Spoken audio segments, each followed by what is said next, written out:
Amis de la Formule 1, les dégâts subis par Lewis Hamilton au fond plat de la SF26 lors du contact avec Russell à Spa ont révélé un point fort aérodynamique bien caché de la Ferrari, et je vais maintenant vous raconter tous les détails techniques absolument incroyables de cette découverte.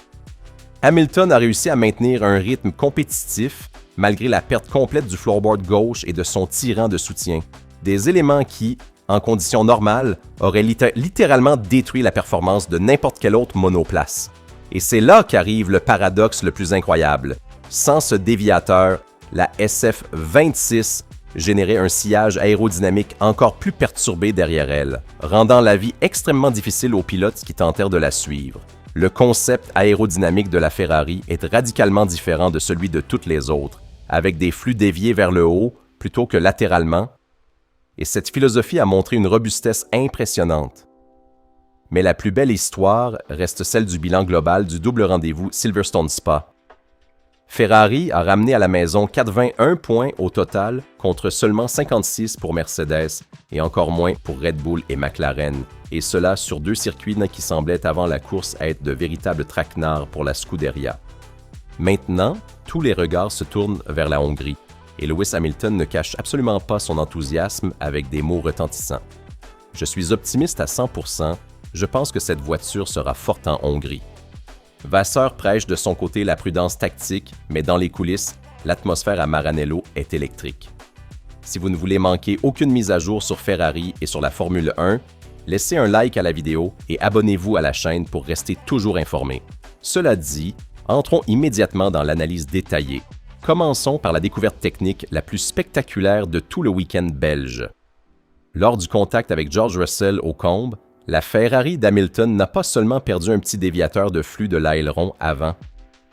Les dégâts les plus graves concernaient même le côté gauche du fond plat, avec le détachement complet du floorboard et de son tirant de soutien, deux éléments absolument fondamentaux pour le bon fonctionnement aérodynamique de la monoplace. En conditions normales, un dommage de ce type aurait profondément modifié l'équilibre de la voiture, réduisant drastiquement l'appui aérodynamique et rendant la machine très difficile à piloter dans les virages à haute vitesse. Et pourtant, rien de tout cela ne s'est produit parce qu'Hamilton a continué à maintenir un rythme compétitif et sans les autres problèmes rencontrés, le podium serait resté un objectif tout à fait réaliste. La SF26 avait bien perdu quelque chose en termes de performance absolue, mais vraiment bien moins que ce à quoi on aurait pu s'attendre en observant l'étendue des dégâts. Voyons maintenant le véritable secret technique qui explique tout cela. Les cloisons latérales du fond plat de la SF26 avaient été conçues selon une philosophie radicalement différente de celle des autres monoplaces sur la grille. Une grande partie du travail des déviateurs Ferrari ne consiste pas à pousser les flux latéralement vers l'extérieur, mais à les dévier vers le haut pour alimenter l'appui aérodynamique du fond plat. C'est une solution qui génère énormément d'appui vertical, mais qui réduit l'outwash produit directement par les bargeboards. Et lorsque le floorboard gauche s'est complètement détaché, cet équilibre a changé de façon paradoxale.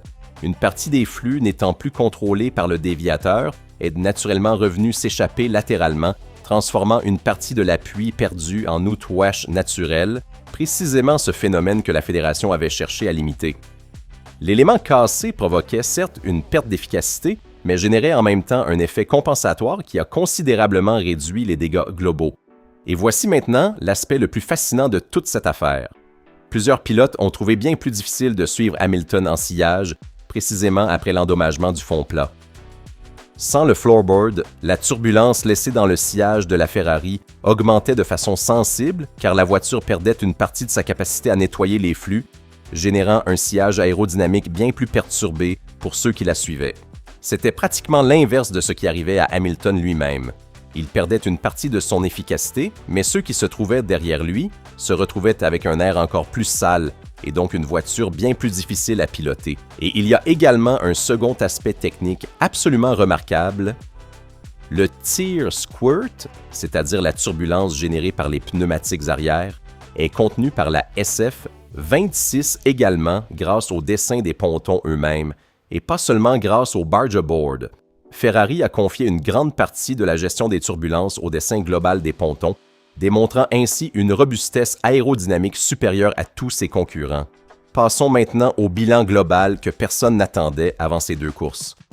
Sur le papier, le double rendez-vous Silverstone-Spa aurait dû représenter un véritable cauchemar pour la Scuderia. Deux circuits à haute énergie avec de longs tracés rectilignes, le pire scénario imaginable, y compris selon ce qui émergeait de l'intérieur même de Maranello. Et pourtant, Ferrari a conclu ces deux étapes avec un butin absolument remarquable. De 81 points au total, contre 56 récoltés par Mercedes et seulement 36 conquis aussi bien par Red Bull que par McLaren. Un chiffre absolument éloquent qui démontre que le projet SF26 suit une trajectoire de développement capable de distancer nettement McLaren et Red Bull. Ce ne sont pas encore les objectifs absolus de Maranello qui visent à inquiéter Mercedes dans la course au titre les plus importants, mais il y a seulement quelques mois, même ce résultat aurait été littéralement impensable. Voyons maintenant les coulisses techniques incroyables de la course de Charles Leclerc à Spa. Dès les premiers tours, le Monégasque s'est plaint de petits micro-blocages au freinage et le muret Ferrari lui a suggéré de réduire d'1 point le paramètre Brake Shape pour modifier la modulation de la force de freinage. Une intervention chirurgicale qui a résolu le problème en l'espace de quelques tours. Puis dans les derniers tours de la course, alors qu'Antonelli était encore à la chasse du Monégasque, Leclerc s'est plaint d'un glissement à l'accélération, en nette contradiction avec la tendance observée tout au long du week-end. Pour atténuer le problème, l'équipe lui a suggéré d'agir sur le blocage du différentiel en milieu de virage en appelant un petit coup de pouce technique qui a permis à la voiture de mieux tourner en réduisant le sous-virage.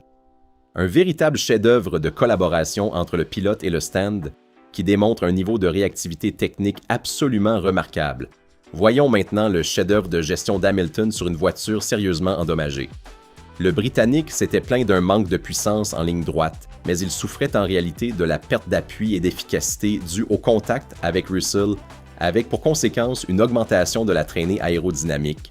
Dans la seconde partie de son relais, Lewis a également accusé un certain manque de rotation avec les gommes Pirelli Hard, comportement induit par la configuration du circuit belge.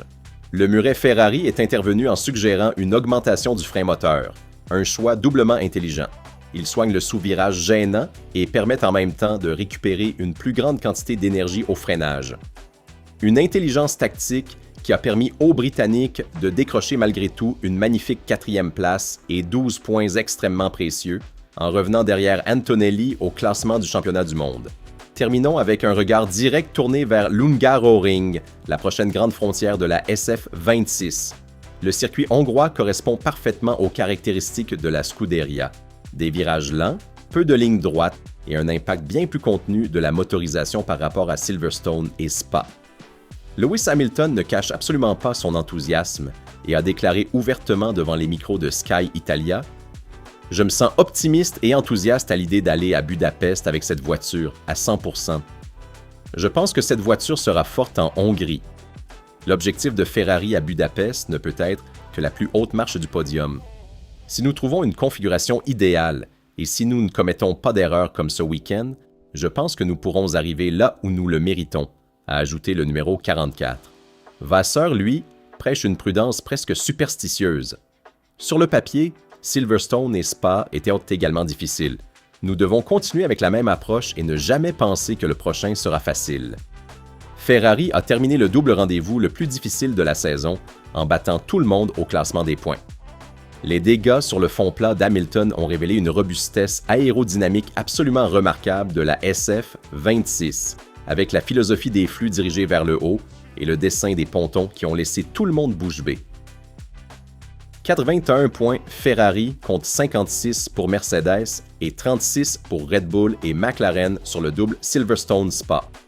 Leclerc géré avec des chefs-d'œuvre techniques via le brake shape et le différentiel, Hamilton sauvé par l'augmentation du frein moteur qui a résolu le sous-virage et récupéré de l'énergie, Hamilton qui conteste la pénalité infligée à Spa et Vasseur qui prêche la prudence en vue de la Hongrie.